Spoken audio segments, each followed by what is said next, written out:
Welcome to the Explainer. Okay, today we're launching into a really fascinating intellectual investigation. We are looking closely at a radical linguistic analysis of the Quran, a source text that honestly completely upends centuries of scholarly gatekeeping. The material we're digging into today argues that the traditional inherited way we've been taught to read this text might actually contradict its very own internal logic. It literally all boils down to one massive question. Do you actually need a priest, a scholar, or some complex institutional hierarchy just to understand sacred texts? What if the world's most debated book was actually designed, from the ground up, to entirely bypass those scholarly gatekeepers? Well, the analysis we're looking at today suggests exactly that. It proposes that the text was explicitly structured for your direct personal engagement. No middleman required. Okay, let's dive into this. The author kicks things off by pointing out a pretty stark contrast. On one side, we have this inherited sectarian narrative, the traditional stance that claims ordinary people are simply incapable of understanding the text without a specialized class of jurists and all these external narrations to decode it for them. But on the flip side, the author points straight to the text's own internal logic, which relies heavily on a universal human address. Let's look at the actual linguistic evidence they use to build this case. Think of verse 54:17 as Exhibit A in our investigation. This is where the analysis really takes off. Now, a conventional sectarian translation usually flattens this verse down into something like, "We have certainly made the Quran easy for remembrance." The author argues that this flattening serves a very specific purpose. It essentially limits the text to mere ritual memorization, keeping any deep, real comprehension locked securely behind a scholarly paywall. But the original linguistic roots? They tell a wildly different story. So, our investigation starts by looking really closely at the word yasarna, which comes from the root ysr. Traditional translations usually just say it means made easy, but the source points out a totally surprising detail. In its original usage, this root is highly structural. It carries the sense of making something accessible, smoothing out obstructions, or rendering a path navigable. The opposite of this isn't just intellectually hard, right? It's blocked or tangled. So the text is not saying it was dumbed down. It's saying it was structurally optimized so that a reader can directly navigate it. And this structural optimization completely sets the stage for the next crucial word in that verse, dhikr. Religious translations almost always render this as remembrance, which kind of turns it into simple memory recall or ritual chanting. However, the author shows that the root dhkr consistently relates to bringing something to conscious awareness. It's about active reflection. It's about awakening your perception to truths that are already embedded in reality. It is absolutely not about mindlessly memorizing syllables. That conscious awareness culminates in the word mudzakkar, coming from that exact same root, but in a highly intensified, reflective form.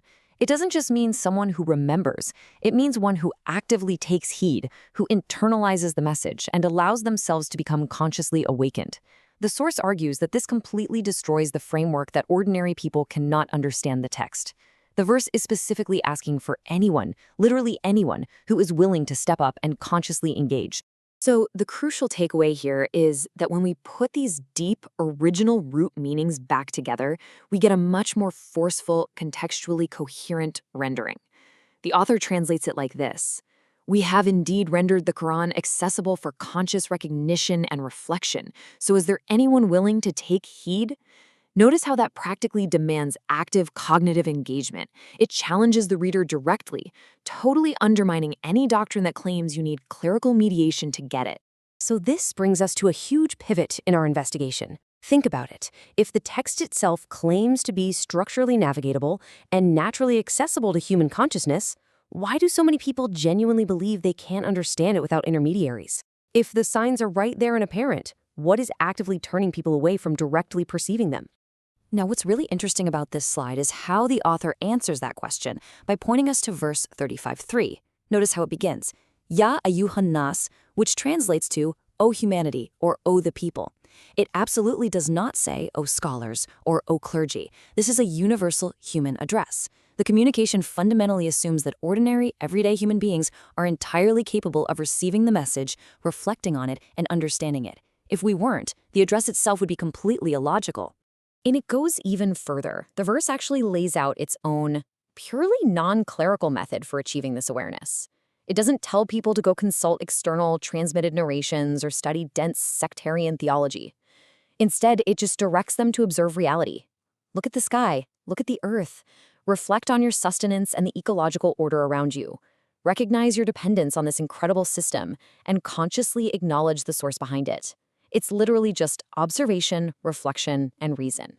According to the source material, the text never actually cites a lack of scholarly access or linguistic complexity as the barrier to understanding. No, the actual sociological and psychological obstructions blocking human comprehension are things like arrogance, blind allegiance to whatever inherited ideologies we grew up with, deep attachment to our social systems, and, frankly, a simple refusal to reflect honestly. People are being diverted by externally imposed narratives, not by the text itself. But, traditionalists still have this one ultimate gatekeeping tool left in their back pocket: the language itself. They argue that to understand the text, you absolutely must master the incredibly complex, codified modern Arabic language, which requires, you guessed it, scholars. So we really have to ask, when the text refers to itself as being in clear Arabic, is it referring to an ethno-national language system or a specific level of communicative clarity? All right, let's look at Exhibit B in our investigation, verses 12:2 and 26:195. These verses use the terms Arabian and Mubin. Now, the traditional narrative quietly assumes these terms refer to the standardized modern Arabic language that was preserved by later grammarians. But the author points out a massive, glaring contradiction here. If understanding the text relies on dictionaries and complex grammar systems that were literally invented centuries later, then the text claimed to be currently understandable at the time it was spoken makes absolutely no sense. The author backs this up by pointing to a very specific word in verse 12:2, takuluna. The root of this word relates to binding together or mentally linking. It means to intellectually connect meanings, to reason coherently, and to discern patterns. It is a highly active, rational engagement. The text is literally saying its form enables rational connection. This completely flies in the face of the idea that you should passively rely on a priest to decode inherited linguistic secrets for you. And of course, that rational connection requires absolute clarity, which is exactly where the word mubin comes in. Its core sense is separation, distinction, and clarification. It's about making things evident and exposing truth from falsehood. Therefore, a phrase that's often translated simply as Arabic language actually means an expressive articulation that makes matters explicitly clear and distinguishable. The entire focus is on communicative precision and disclosure. Understanding that distinction really unlocks the true meaning of the word Arabi in this context. The author contrasts it directly with its opposite term in the Quran, which is Ajami. And the contrast isn't fundamentally about Arab versus non-Arab ethnicity, not at all. Ajami carries the sense of obscured speech or unclear articulation. Therefore, Arabi historically meant intelligible articulation, expressing yourself clearly and making meaning intelligible. It's all about clarity, not linguistic nationalism or tribal prestige. And this brilliantly illustrates the core problem with relying solely on modern Arabic. The author argues that as the language evolved historically, it absorbed a ton of sectarian theology. Later, religious institutions essentially took these dynamic, structurally rich Quranic concepts and retrofitted them into rigid, fossilized ritual terminology. Incredible, multi-layered words like salah, zakah, deen, and hajj were totally collapsed from their structural meanings into strictly institutional rituals. So here we are at the final verdict of this linguistic investigation. We basically have two wildly opposing models. The sectarian model insists on this idea of an inaccessible truth that must be mediated by institutional scholars and later lexicons. Contrast that directly with the Quranic model, presented by the source text, a self-explanatory, internally coherent system built for direct cognitive accessibility, rational discernment, and conscious recognition by everyday humans. The author's ultimate conclusion poses a massive challenge to traditional gatekeepers. Based on this thorough analysis of root words and structural logic, the entire framework of the text consistently and deliberately opposes that later priesthood model. The text actively, aggressively rejects the idea of inaccessible truth, mediated through institutional authority. According to the source we've explored today, it was built to be completely open.